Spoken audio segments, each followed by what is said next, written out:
नमस्ते। अद्यतनपञ्चाङ्गम्।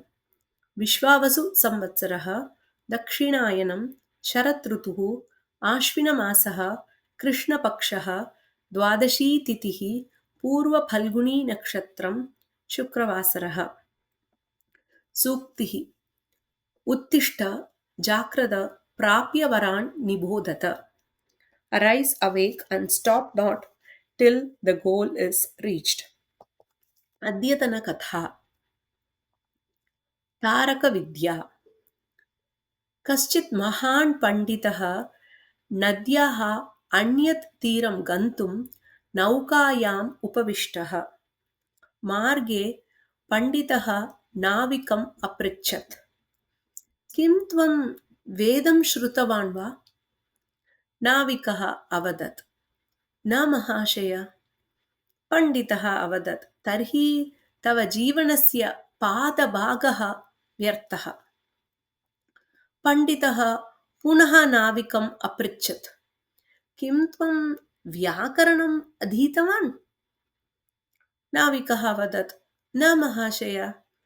पण्डितः अवदत्, तर्हि तव जीवनस्य अर्धभागः व्यर्थः। पण्डितः पुनः नाविकम् अपृच्छत्, किं त्वं पुराणानि पठितवान्? नाविकः अवदत्, न महाशय। पण्डितः अवदत्, तर्हि तव पादोनजीवनं व्यर्थम्।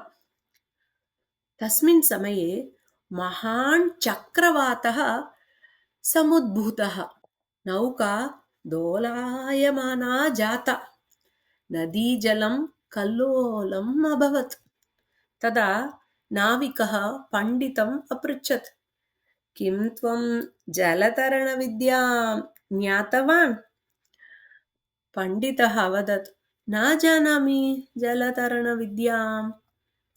नाविकः अवदत्, तर्हि तव सम्पूर्णजीवनं व्यर्थम्। पण्डितः जले निमज्ज्य मरणं प्राप्नोत्। नाविकः नदीं तीर्त्वा तीरं प्राप्नोत्। नीतिः।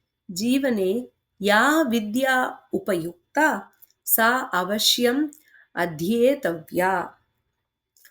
कथा अवगता वा? प्रश्नाः।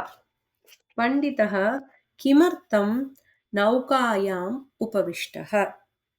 पण्डितः किमर्थं नौकायाम् उपविष्टः? मार्गे पण्डितः नाविकं के प्रश्नाः अपृच्छत्? मार्गे पण्डितः नाविकं के प्रश्नाः अपृच्छत्? नाविकः पण्डितस्य प्रश्नस्य किम् उत्तरं दत्तवान्? नाविकः पण्डितस्य प्रश्नस्य किम् उत्तरं दत्तवान्? तस्मिन् समये किं समुद्भूतः? तस्मिन् समये किं समुद्भूतः?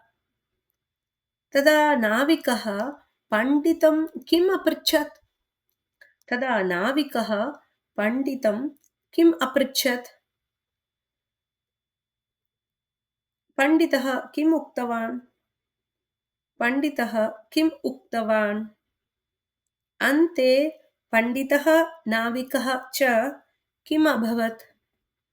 अन्ते पण्डितः नाविकः च किम् अभवत्?